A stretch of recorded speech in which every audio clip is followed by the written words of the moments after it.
Hey guys, ito naman ang aking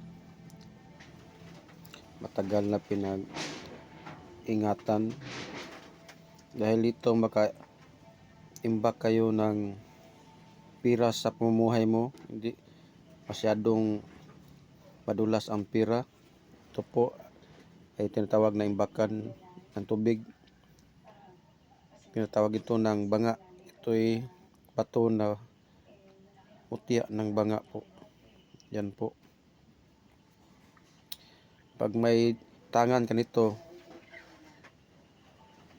yung pira mo ay hindi palaging lumabas sa iyo dahil ito ay isang imbakan ng tubig. At sa akin, ito'y pinaggamit ko sa pag-imbak ng pira para kung mayroon kang gustong bibilhin ay mabibili mo dahil sa pagtipon ng pira. Diyan, ito po ang iyong gustang tanganin dahil ito'y bihira lang na mutya. Dahil ito'y hindi mutya na pang palakas. Ito'y mutya ng pang tipo ng pira. Ito'y maganda ito sa mga negosyante dahil yung pira nyo ay di masyadong mawala sa iyo. Ito po ang mutya ng banga at ito na po ang kasama niya ay tinatawag ng sapatos ng duwende. Yan po.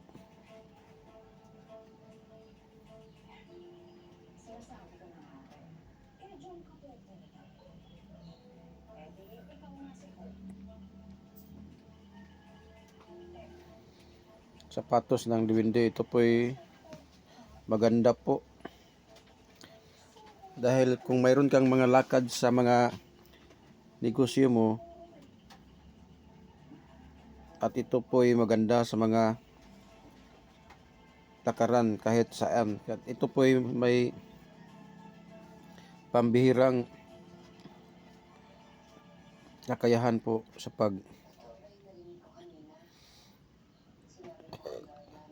hagip ng swerte. Yan po. Ito po yung mga gawa sa kalikasan po. Mutya ng sapatos ng duwende.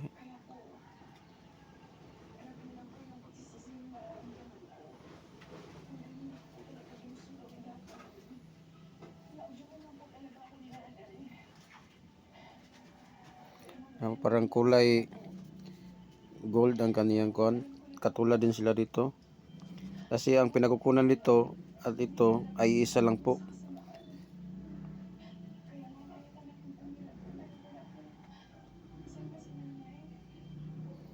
Yan po ang kanyang gabay.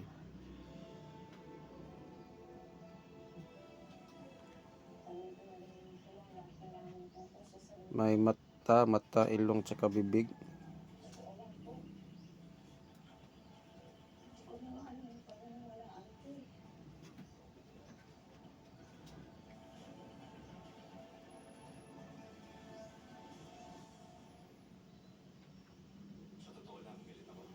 Yan po. Nakita niyo po ba ang gabay? Dahil dito'y dalawa ang mamahay dito na duwende.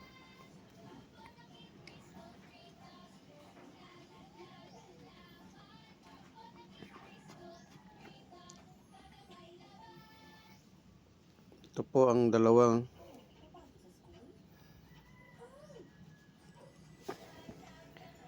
pampaswerte ko po. Ito po yung subok na po na pampaswerte sa akin. At ito po ay pinakita ko.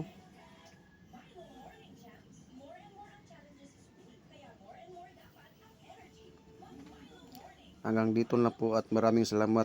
Shout out sa lahat ng mga nanonood dito at sa mga antingero at antingiras dyan. Shout out kay Alfredo Baisan at sa lahat ng mga kasama ko, kaibigan ko. Thank you and God bless you.